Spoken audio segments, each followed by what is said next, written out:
And hello guys, once again, welcome back muli sa ating channel, panibagong araw at panibagong reaction video at ipag-uusapan. Kamusta mga Jomcar supporters? Kamusta mga Kalingap supporters? Hanggang ngayon ay yun, masaya pa rin po tayo kasi nandyan pa rin po yung Jomcar, no? Lalong-lalo na sa mga senior citizen natin na sobrang naa-addict na talaga sa Jomcar. Ayan, ayun, panoorin nyo na po guys ang episode part 109. Uploaded po ito sa main channel ni Kalingap Rab. Panoorin nyo po para mas kiligin pa kayo doon. So, wag na lang po nating isabi kung ano yung nangyari doon. Pero, ayan, puntahan nyo na. Baka hindi nyo pa napanood. Ngayon nga po ay meron po tayong panibagong reaction video. Patungkol nga po ito sa upload ni Kalingap Jomar kung saan meron po siyang pinagdadaanan ngayon. So ano nga ba yung problema na kinaharap ni Papa Joms ngayon? Bago ang lahat, huwag nating kalimutan mag-subscribe sa ating channel. Baka bago pa lang po kayo at baka palagi kayong nandito. Hindi pa kayo nakapag-subscribe. Please don't forget to subscribe. Paki-like and share ang ating video at paki-turn notification bell para laging updated every time na mag-upload po tayo. Atin na ring suportahan ng ating ama ng Kalingap, Kuya Val Santos Matubang, Ate Edna Vlog in Kalingap Rab. Suportahan po natin ang mga keyboys, Kalingap partners, mga charity vloggers sa Pilipinas. So tumutulong sa ating mga kababayang mahihirap. Huwag nating kalimutan. At nandyan din po yung makasama nating Kalingap reactor. Supportahan po natin. Ito guys, panoorin muna natin to kung ano nga ba ang problema ni Kalingap Jomar.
Versus Lady Spikers. Team Blue versus Team Red. Let's do the Star Magic All-Star Games 2026 on September 79. Good morning po. It's second day po ni Ma'am po dito sa hospital. Then kahapon nga po, kagabi po ako nakarating dito. Today po, okay naman po yung kanya po tawag niya kanyang salagnat. Hindi ang tawag nga doon temperature. Okay naman po yung kanyang pong temperature po sa ngayon, body temperature. Pero sa akin po normal kasi pabalik-balik po kasi guys yung ano niya yung kanya pong lagnat. Pero yung kanyang ulo is lagi pong masakit. So, sabi kasi nung una, hindi man siya dengue. Pero sa ngayon po, hindi po kami sa test result. Kasi, kanina, nag-fasting po siya kagabi kasi kanina po umaga,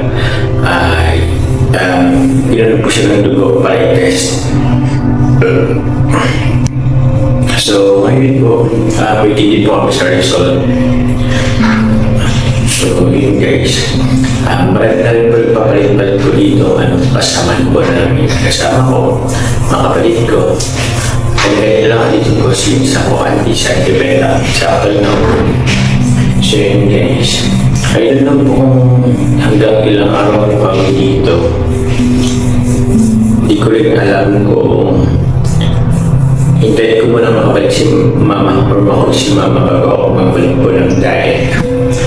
So, pwede na ako kahit paano meron po ako na-reserve po ng mga videos i-upload. So yun guys, wiki lang po kami dito. Sana po kami yan Kaya po, ipag-pray na lang po natin na yung fast recovery kay Mama. Salamat din po sa mga nagpapag po ng praise po for Mama. Yan po. So, thank you guys. Siguro update na lang po namin kayo. Update ko lang po kayo siguro sa mga gusto ko makaano po kay Mama. Sa ano po, sa live ko na lang siguro. So, maraming salamat po guys. Thank you po. Bye-bye.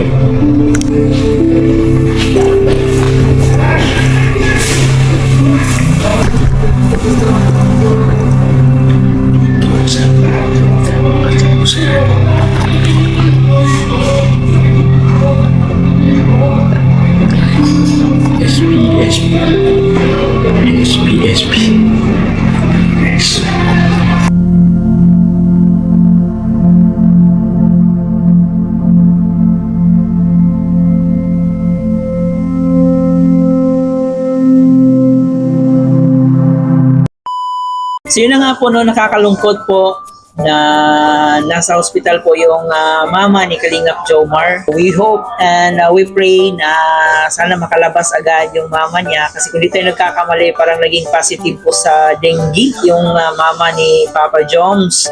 So kahit maraming pera si Kalingap Jomar, pero yung pera nauubos talaga yan, di ba?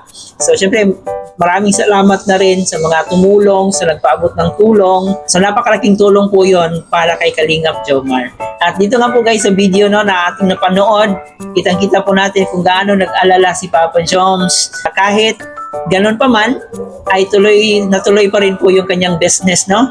Nagtatrabaho pa rin po siya doon. Kahit nasa hospital si Papa Joms, ay tuloy pa rin ang trabaho. So tuloy pa rin ang negosyo. Kaya nakakahanga si Kalingap Jomar. Parang si Kalingap Jomar hindi napapagod. Talagang palaging nag-iisip para sa kanyang future at para sa future nila Carla Bells. At sa mga hindi rin nakapanood sa bagong upload ni Carla, kung saan nga po ay nag-unboxing siya dito para sa mga gamit niya para sa kanyang bahay. Napakabuti talaga ng mga supporters ng Jomcar, especially mga supporters ni Carla, dahil binigyan na naman po sila ng mga gamit para sa kanilang bahay, no? So sabi nga ni Carla ay malapit nang mapuno yung bahay niya dahil po sa mga binigay na mga gamit sa kanila, which is napakaganda pong pakinggan yan. So guys, panoorin niyo po ang bagong upload ni Carla, at sa mga hindi pa rin po nakapanood ng Jomcar, bagong episode ng Jomcar, uploaded po yan sa main channel ni Kalingap Rab. So yan muna guys ang ating update. Maraming salamat. Ito po yung host na si Chloe TV. Thank you for watching.